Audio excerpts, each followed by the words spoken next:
Welcome to the Client Identifiers training video. In April 2019, we published the amendments respecting client identifiers. The purpose of the amendments is to help IROC surveillance and investigations by asking dealers to include a client identifier on an order in a listed security or a trade in a debt security. These amendments affect all IROC dealers, including executing participants as well as non-executing dealers. The amendments also affect both debt securities and listed securities. In this video, we will focus on listed securities, which are securities listed on an exchange, such as the TSX or CSE. To see a list of all the marketplaces regulated by IROC, please go to the IROC website under Tools and Who We Regulate. To help dealers understand what needs to be on an order, we created two documents. One is the decision tree, and the second document is the scenarios chart. These two documents provide different ways of visualizing the same requirements.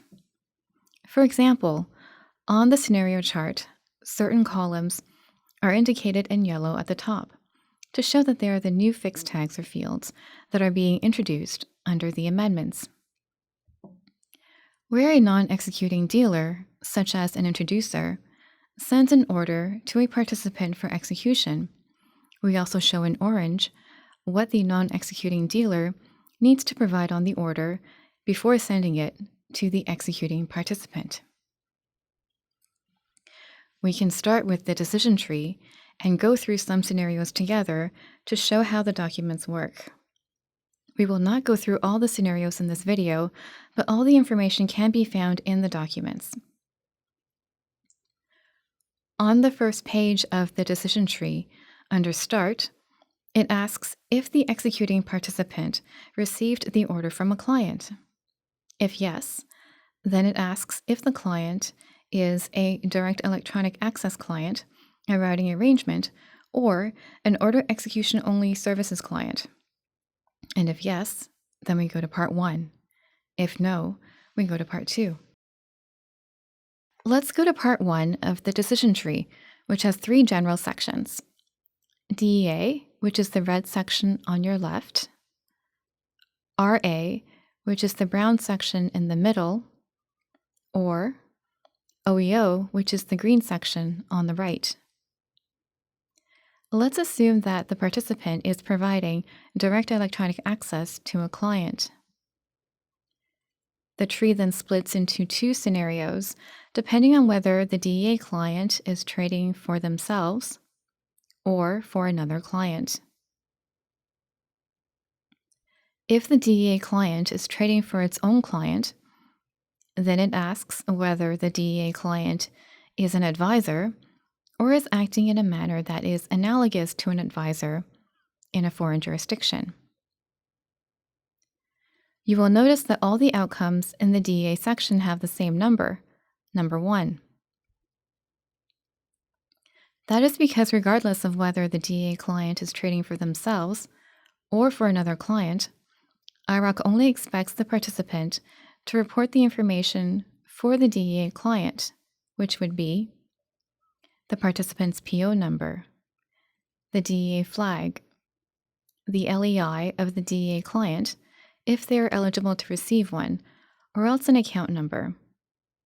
If the participant includes the client's account number on the order, then the participant would need to separately report the client name that is associated with that account number to IROC.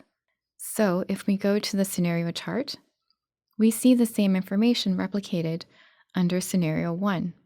So for example, under scenario 1, the participant would provide the executing participant's PO number, as indicated in column E, the DEA flag to show that the client is accessing the marketplace as a DEA client, as indicated in column I, either the LEI of the DEA client or the account number of the DEA client that is not eligible to get an LEI, as indicated under columns M or N. The client LEI and client account numbers are displayed as separate fields in columns M and N.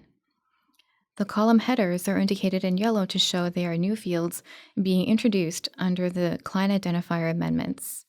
Let's try another example and assume that the participant receives an order from an order execution only services client.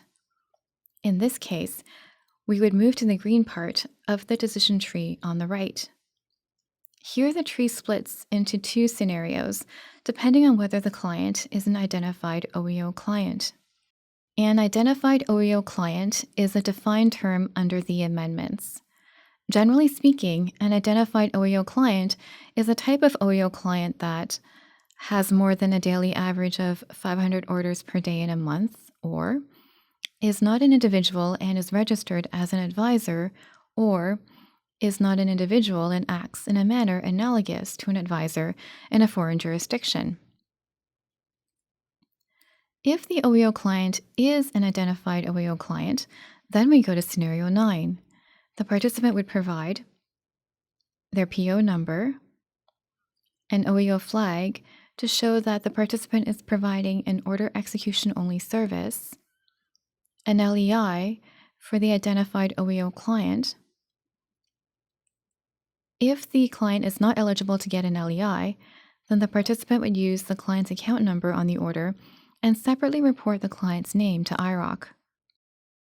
And the same information is replicated under scenario 9 of the scenario chart. If the OEO client is not an identified OEO client, then we go to scenario 10. The participant would provide their PO number, an OEO flag to show that the participant is providing an order execution only service, an LEI for the OEO client if the participant supervises the client as an institutional client, or if the participant supervises the client as a retail client, then the participant would include the client's account number on the order. What if the executing participant has a client order, but is not providing direct electronic access or order execution only services, and is also not in a routing arrangement? In this case, we would go to part 2 of the decision tree. Part 2 of the decision tree has two general sections. On the left in blue, focuses on where the executing participant's client is another IROC dealer.